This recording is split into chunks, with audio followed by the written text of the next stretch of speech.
na-agbasakwara n'ime bebe. Ọgwụ a na-anụzi kịta awụzi ọgwụ egbe. Ihe niile Ogbunigbo agba n'obodo ebu ụzọ gbaa the first 100. Ibi nweta alert, agbapụla anyị enweta gị alert na-agbapụ gị.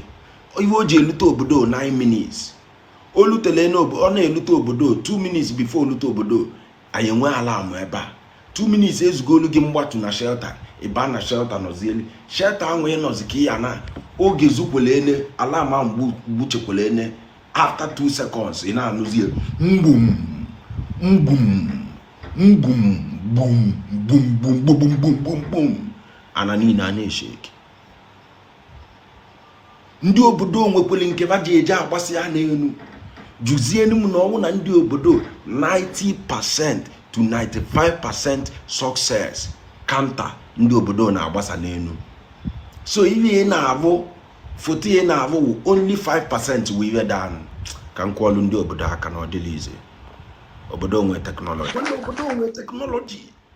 Onye obodo agwago m sị na ọnwụ na-achị ikpo na ọwụlụ na mgbe agwa abịa akpochefu Boko.